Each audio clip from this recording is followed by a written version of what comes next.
¿Cómo resolver este problema gravísimo de la inseguridad en el país que está desatado, que está en niveles récords? Hoy nos acompaña en el estudio de Despierta el postulado para ser el secretario de Seguridad en el gabinete de López Obrador, Alfonso Durazo. Muchas gracias por venir y muy buenos días. Gracias, Carlos. Mucho gusto. Bueno, ¿cómo le van a entrar? Pues primeramente tenemos que poner orden en el gobierno.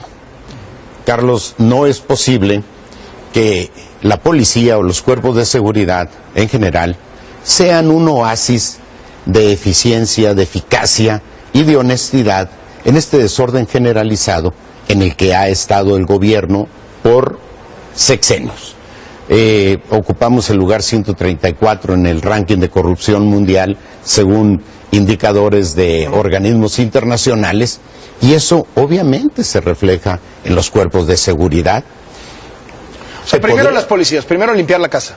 Primero poner orden en el gobierno, luego iniciar el combate a la corrupción en el gobierno, en paralelo poner orden en los cuerpos de seguridad, iniciar el combate a la corrupción, porque no hay crimen organizado o desorganizado en el país y eventualmente en el mundo que no vaya de la mano de la protección policial, pero al mismo tiempo no hay protección policial al crimen organizado que no vaya de la mano de la protección de un alto funcionario público o de un alto político. Tenemos que cortar por la vía de la corrupción el círculo vicioso que genera corrupción, impunidad e inseguridad. Y Alfonso Durazo sabe cómo, porque una de las principales críticas desde que fue nominado es: no sabe, nunca ha estado en un cargo de seguridad, no es un experto en seguridad, ¿por qué se la dieron a él? Bueno, mi estimado Carlos, me parece francamente un señalamiento absurdo. No en virtud de la capacidad ni de mi formación, sino en virtud de que no podemos seguir viendo el tema de la seguridad como un asunto policíaco. Ya han pasado por ahí los más grandes policías que ha parido este país y esos son los que han dejado este desorden. Hay que ampliar la visión. Mientras sigamos viendo la cuestión de la seguridad como una cuestión policíaca y como una cuestión de fuerza, vamos a fracasar. Tenemos que ampliar la visión e ir a las causas profundas que generan la inseguridad, y eso obliga al diseño de políticas públicas que en buen plan, Carlos, trascienden la capacidad de una formación policial. Ese ha sido parte del problema. O sea, hace falta también un político ahí. Hace falta ampliar la visión, complementarla. Por supuesto, a la cabeza de los cuerpos de seguridad estarán policías, Carlos. Estarán policías, gente que sabe de eso. Y yo conozco la administración pública, y aquí sí lo tengo que presumir, como pocos. Inicié en 1973 en la Secretaría de Gobernación, ahí me eché 10 años, regresé después a la Secretaría de Gobernación, conocí el gobierno 10 dependencias abajo, 10 dependencias arriba. Tengo un par de maestrías en administración pública, tengo un doctorado en políticas públicas. Ya probó los de chile, los de dulce y los de manteca, ¿no? No, absolutamente no. Estuvo, digo, en el PAN, estuvo en la administración del PRI. Absolutamente no. Colaborando con. Una cosa, Carlos, es colaborar con un gobierno y otra cosa es ser militante de un gobierno. Fui priista 18 años hasta el asesinato de Luis Donaldo, de quien fui secretario particular en el PRI en Cedesol, en la campaña presidencial.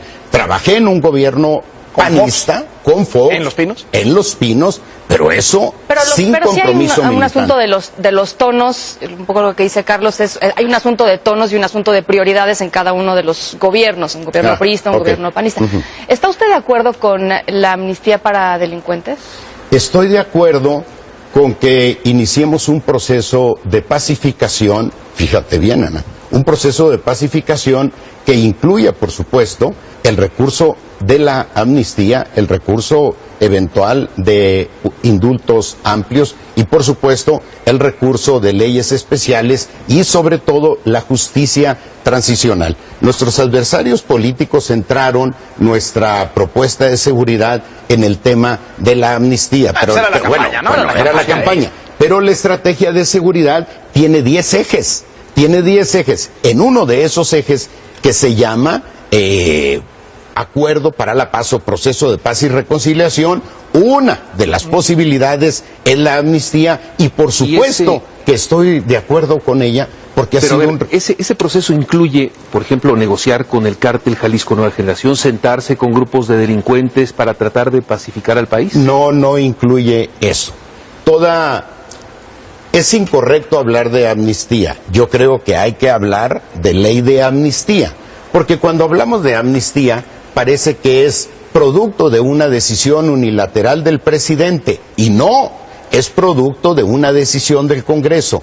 Consecuentemente, la Cámara de Diputados y de Senadores tiene la última palabra sobre los términos de una eventual amnistía. Sí, hay que mandarla como iniciativa de ley. Punto. Así es. Nosotros vamos a hacer, y estamos muy próximos a anunciarlo, es convocar a un proceso de reflexión nacional que inicia precisamente con la opinión de las víctimas, hasta luego pasaremos a la opinión de la sociedad en general, de expertos, a convocar a figuras internacionales vinculadas a la defensa de derechos humanos, y de ahí concluir en una iniciativa que recoja los términos que generaron consenso en este proceso de reflexión social. Pero dos preguntas muy concretas de línea de tiempo. Sí. La primera, de acuerdo a sus perspectivas, ¿cuándo estaría el ejército de regreso en sus cuarteles? Y segunda, ¿cuándo sentiríamos los mexicanos que ya mejoró la seguridad? A ver, primeramente, la única manera responsable de retirar al ejército de las calles es capacitar a los cuerpos de seguridad. Desde luego. Una de las... Sí, porque nomás lo retiran, la primera que no va a querer es la ciudadanía. No podemos ser ingenuos. Sin embargo, uno de los problemas que tenemos en el país es la debilidad institucional de los cuerpos de seguridad, particularmente los de nivel municipal. Hay que iniciar un programa emergente de capacitación que nos dé capacidad en el transcurso de un año para duplicar la capacitación y profesionalización de los cuerpos de seguridad. Entonces, estaremos retirando al ejército a los cuarteles en la medida que vayamos capacitando y profesionando a los policías que van a entrar. ¿Cuánto estiman que va a tardar eso? Eso es un proceso paulatino. Es un proceso paulatino. Estimo que en el transcurso de 3 años pudiéramos tener ya un retiro relevante de los militares a los cuarteles. Oiga, en virtud de que vamos a ir de manera permanente capacitando y profesionalizando con ese objetivo. ¿Y cuándo vamos a sentir los ciudadanos que está mejor la cosa? Mira, también ese es un proceso paulatino. No llegamos a esta situación, a esta tragedia que está viviendo el país en materia de seguridad de un día para otro. Y tampoco lo vamos a resolver de un día para otro. Pero ¿cuál es la meta que ustedes se han fijado de que la gente diga, yo me siento más seguro? Lo que sí, sin eludir esa puntualización, lo que sí se va a sentir de inmediato es que vamos a combatir de tajo, de inicio, la corrupción, y eso va a tener una incidencia inmediata. En paralelo viene la profesionalización de los cuerpos de seguridad, viene el mejoramiento de las condiciones socioeconómicas y una serie de acciones en paralelo que se van a ir sintiendo paulatinamente. Pero ¿una meta específica? No, por supuesto que tenemos una meta.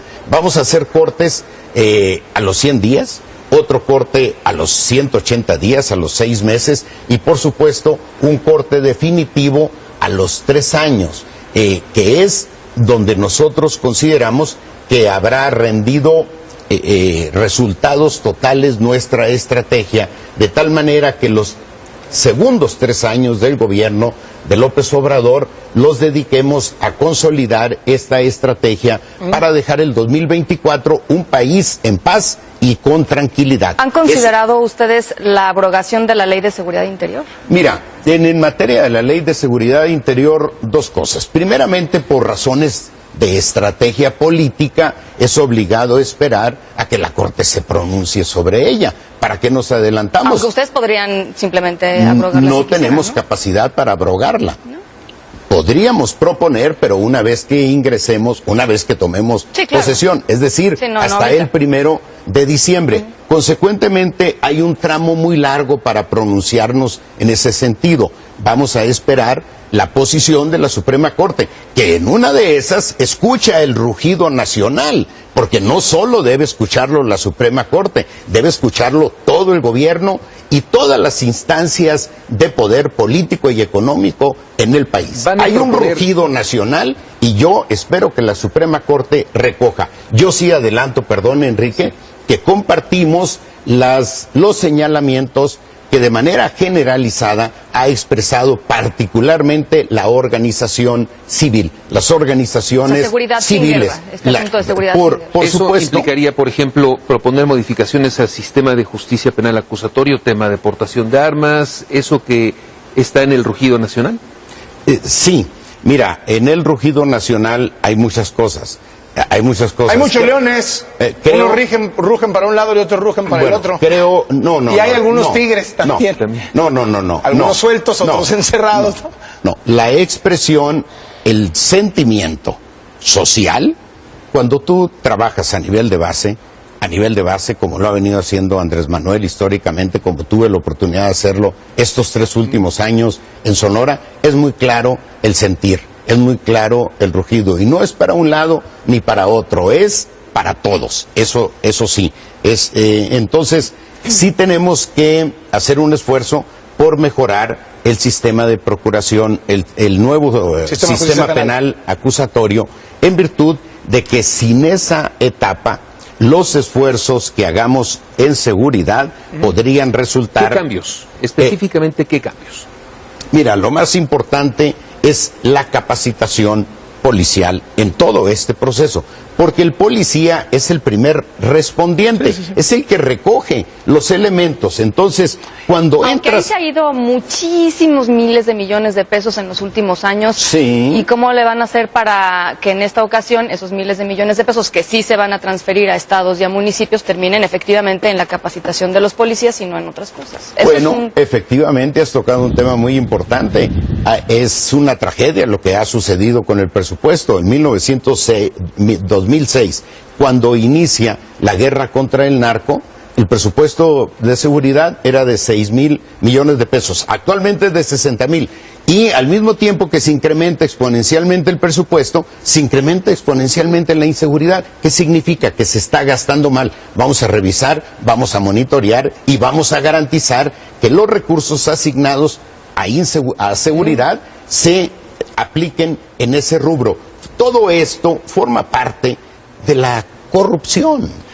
Nada más para redondear. Entonces, en el tema de la Ley de Seguridad Interior, esperan en la Suprema Corte, pero esperan también que la Suprema Corte medio le eche para atrás. ¿No les gusta la Ley de Seguridad? Por supuesto que no, por supuesto que no. Ahora, en todo caso, déjame agregarte, Arlocas, sea cual sea el resultado de la decisión de la Corte, nosotros vamos a garantizar transparencia, rendición de cuentas y controles internos y externos para todos los cuerpos de seguridad, para todos.